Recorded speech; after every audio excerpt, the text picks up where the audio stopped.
The Word of God is alive and powerful, sharper than any two-edged sword, piercing even to the dividing asunder of the soul and the spirit, and of the joints and the marrow, and is a critic of the thoughts and intents of the heart. Ang tibuok nga kasulatan gipaghinhawa sa Dios ug may kapuslanan, alang sa pagpanudlo, alang sa pagpamadlong, alang sa pagpanulid, ug alang sa pagmatuto sa pagkamatarong aron ng tao sa Dios mamahingpit masinangkapan alang sa tanang maayong buluhaton.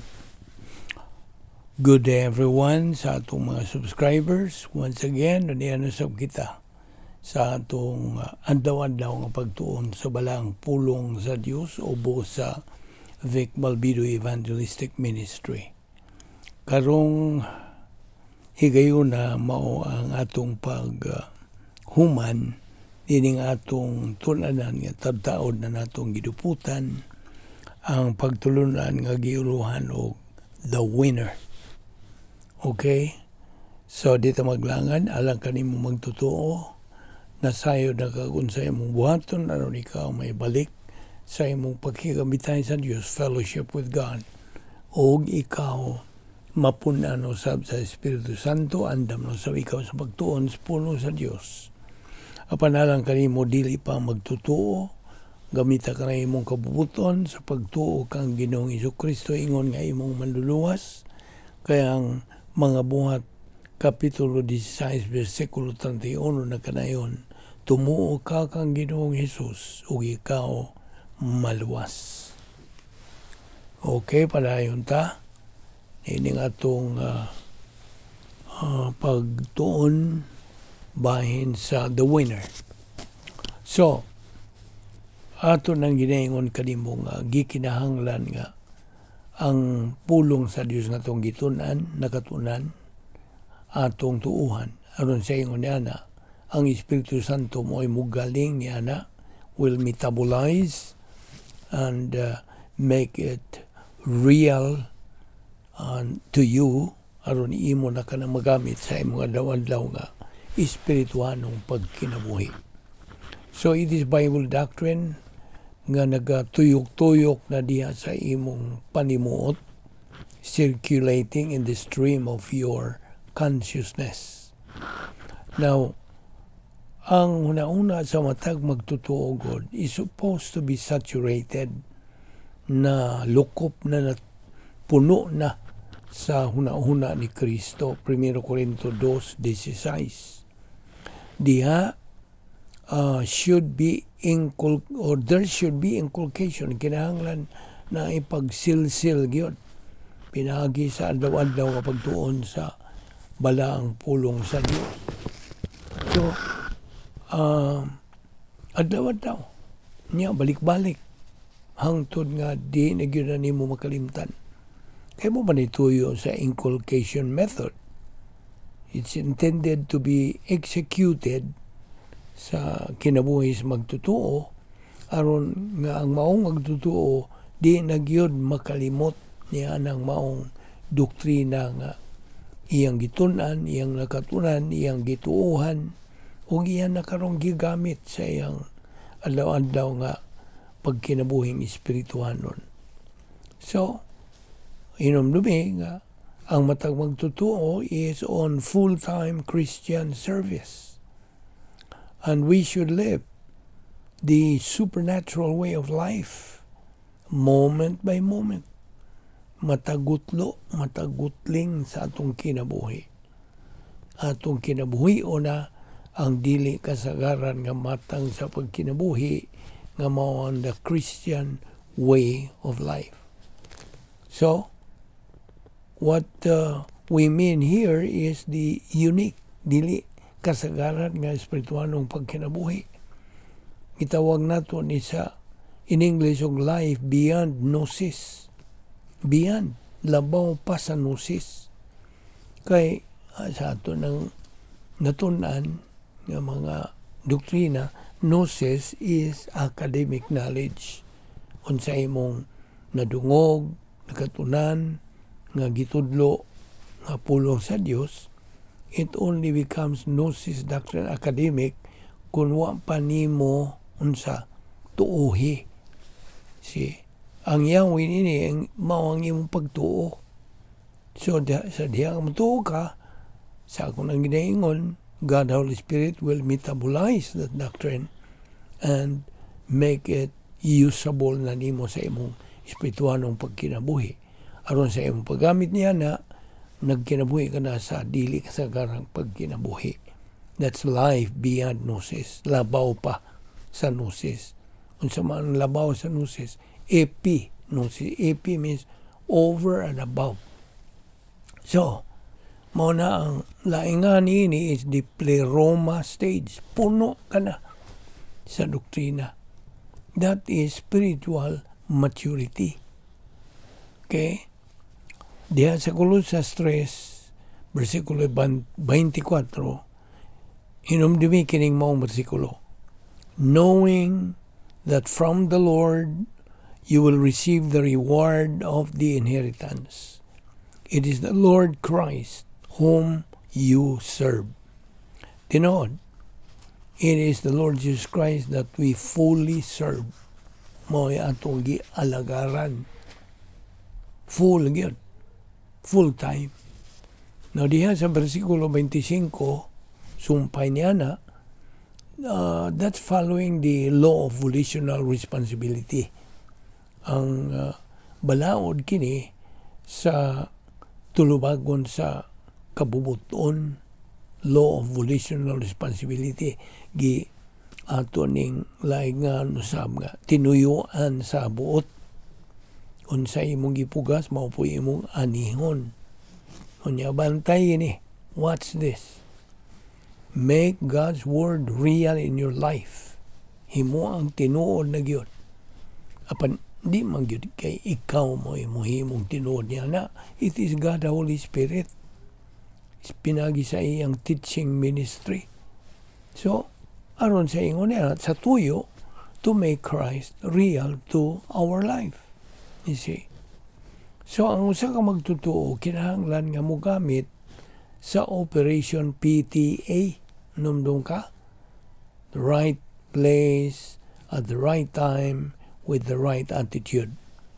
So, muna, nga ang magtutuo kinahanglan nga siya sa tukmang dapit, tukma nga higayon, o magbaton siya sa tukma nga unsa pagtagad, right attitude. Sakto ba ng binisaya? Well, anyway, narani mo mudawat makanini nga itong mga binisaya. Okay, because ingon nga mga magtutuo, we are supposed to live in the light of eternity. To live as if karong adlaw mao ang atong katapusang adlaw niini kalibutan na. So, kung magkinabuhi ta with that attitude, uban niya ng maong pagtagad, panghuna-huna, then we already are living the unique spiritual life. See? Mao na ang higayon nga kita nagkinabuhi na og dili kasagaran nga spiritual nung kinabuhi. Ako malikon og atong hinumduman nga ang Christian way of life dili kasagaran nga paagis pagkinabuhi. O kay di man kasagaran paagis pagkinabuhi, kinahanglan po og di pod kasagaran paagi sa pagtuman niini. So, ang dili kasagaran paagi sa pagtuman niini pinaagi sa gitawag og faith rest life. Faith rest life. Pagtuo nga nagdala og pahulay kana matang sa pagkinabuhi. Now, ang mga desisyon nga itong himuon sa kinabuhi, labihas pagkaminungdanon ra ba? Okay? Decisions are important in our life. Apan, ang mga maayo lang mga desisyon made inside the area of strength. Unsa man ang area of strength? Ang dapit nga may gahom sa Dios. Gitawag na ito operational divine dynasty. Kung nakakasasod niya ng gahom sa Dios, dapit nga may gahom sa Dios, then every time nga mohimo kag desisyon, kanang maong desisyon husto gyud tukma. Okay? Good and favorable. So, ang resulta, modawat usab nimo ang mga favorable things. Good and favorable. Now, sa matay gayon nga kita mohimog mga desisyon, we should make them diha sa sulod sa maong area of strength.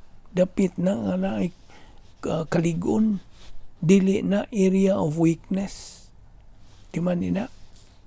O diha lamang nga maong dapit nga may kaligon, kabaskog, kaisog, nga kita mga magtutuo can make good decisions. Diha ra gyud. Apart from it, gawas niya na, wala. Ang imong mga desisyon, puro ra gyud mga sayop. Dili maayo. You see? Now, once we make the wrong decisions raw, sayod na ta, wala kay kapilian kay na, wala, murag na sirhana. So, options are closed sa diha nga mohimo tag mga sayop ng mga desisyon. See? Manang bantay kita. Sa panahon nga mohimo tag desisyon kinahanglan na ata diha sa maong dapit. Dapit nga may gahom sa Dios. Area of strength. Colossians 3:23 again, whatever you do, do your work heartily, as for the Lord rather than for men. Verse 24, knowing that from the Lord you will receive the reward of the inheritance. It is the Lord Christ whom you serve. Verse 25, for he who does wrong will receive the consequences of the wrong which he has done, and that without partiality. Now, hinumdumi itong prinsipyo nga ang tao, produkto ra gyud sa iyang kaugalingong mga desisyon.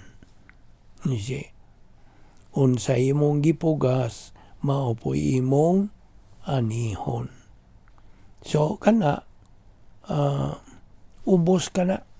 It's under the law of volitional responsibility. Okay? Now, if you sow the wind, you're going to reap the whirlwind. Nasa Biblia. Kung bahin na gani kaluwasan, ang isyo dili nasala.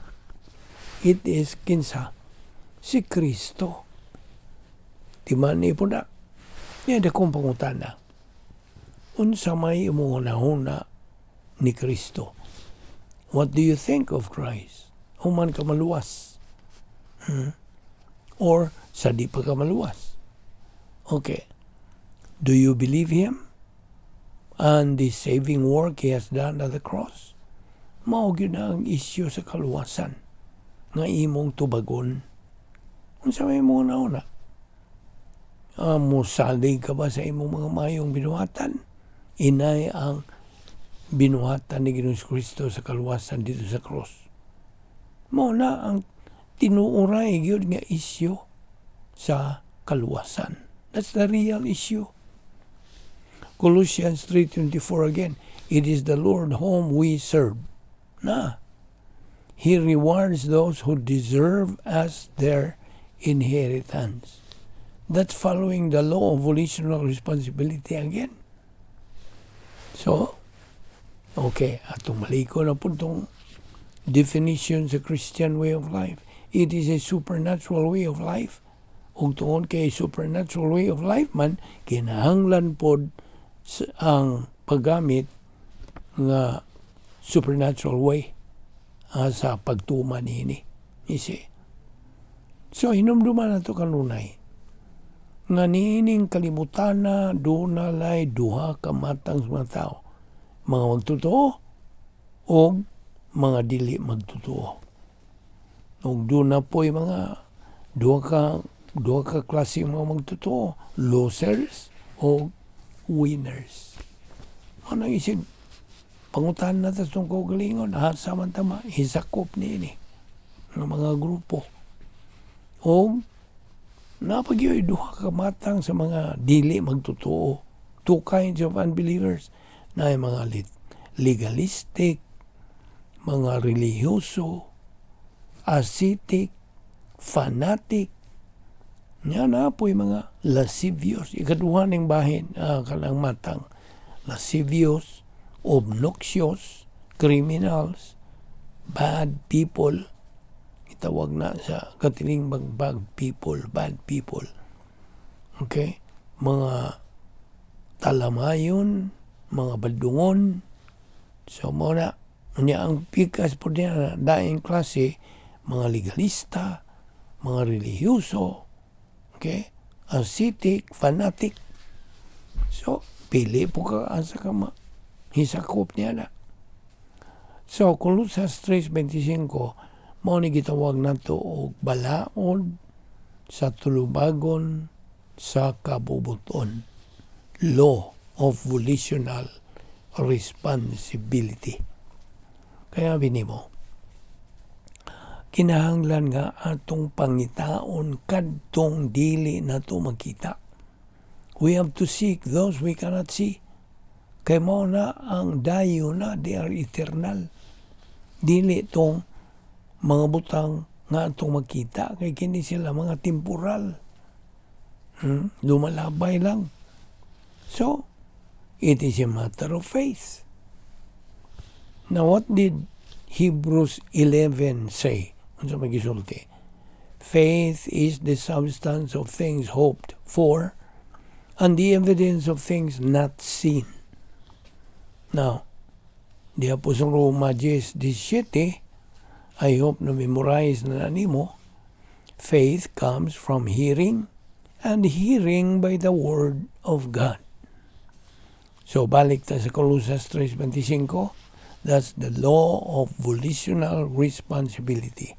Man is a product of his own decision. Now, kining makahimo ka mga dautan, dili mayong mga sayop ng mga desisyon, then na ay may tabo sa magtotoo nga nagabuhat niini mo na yung self-caused misery. Na gitawag og self-imposed misery. Now, kini voluntarily assume. Okay? O ikadua doon na po'y self-induced misery. Willfully acquired. Katulo, self-indulged misery. Now, that's yielding to oneself. Okay? So, kini, nga isikutan na to, are wrong things. And they are the products of wrong decisions. Mauna. Now, our free will, makaapiktar ba si niining musunod? Ang ato bang kabubuton, makaapiktar ning musunod, itong pangunahuna, atong pagdasig nato, motivation, ang atong mga desisyon, o atong mga panlihok, action. You see? Now, there are two parts of human volition. Negative and positive. Negative, kung mo yung kag dili ko mo dawat. Dili ko mo kanang tuo. Ang padang positive, yung sa ko, mutuo ko. Dawat ko. Now, kining negative volition, mo resulta ni ining musunod. Sa pantong akong giyon, di ba dukay? Self-imposed misery, self-induced misery, o self-indulged misery. Okay? Ano sa mga himplo nini? Okay, naihimplo sa self-imposed. Ano sa mani? Himplo nini, a good example is flagellation. Kining flagellation, ka na bang latuson ni mo imong lawas, imong likod, especially sa panahon sa Semana Santa. Yeah. This is done especially during Holy Week, diba? sa mga relihiyoso. Okay? So mo na self-imposed misery, voluntarily assumed or endured. Ikadua, ang self-induced misery, willfully acquired or induced. O ikatulo, self-indulged misery, yielding. Mura surrender ka ngadto sa desires of excessive. You see? Mao na nga, bantay tani. We have to be watchful on this. Nga dili tama kanang mabiktima niini. So, unsa may mga paagi sa paglikay to avoid these negative results? Well, paminaw. Ang magtutuo is exhorted kanang dasig kanang pasidanan to utilize paggamit niya itong napulo ka mga paagi sa pasulbad o mga suliran. God's 10 problem-solving devices. Imo ba ka nagigamit? See? Kaya binimo, ang pulong sa Diyos should not only be inside the church. Dili lang kay sod sa simbahan. It should be experienced in life on a moment-by-moment experience. Sa atong pagkigarong, kanang pagkinabuhi, matagutleng sa atong kinabuhi, atong gamiton ang pulong sa Dios. Bible doctrine we should bear in mind is truth. Kamatura na. Diyan sa Hebrewanon, gitawag na og kakma. Sa Griego, gitawag ni og aletheia. Ug sa in English, it is truth. Kini nga itong gitunan. Kamaturan Huwag bakak. Ug ang kanang padayang nini mo ang Diyos. Ang tag-iyan nining universo. Nagbuhat na tong tanan. See? Napakaiduda niya. Nga hingpit man siya. Nga Diyos. So mo ni nga itong ialagaran ang hingpit nga Diyos. Buhi nga Diyos. Okay. Kinahanglan tama sayod sa daghang mga kamaturan. Mo nang di mahuman nga itong pagtuon lagi. Uban ko kayo mayo, magmukahot di ang inyong sigig tuon adlaw-adlaw. Wala ba? Huwag pagkahuman Magtiwas ta dito sa langit na uban sa pagtudlo ni Ginoong Jesucristo na dito. Ibaw ka man yan na. O nang usa ka tao nga way kamatuoran, dili siya gawas nun. He is in bondage. Bugkusan siya sa talikala. O dili siya gawas nun. He is not free. Naman na sa Juan 8:32. You shall know the truth, and the truth shall make you free. So, hinumdumigyon kanunay kining maong bersikulo nga tunggi.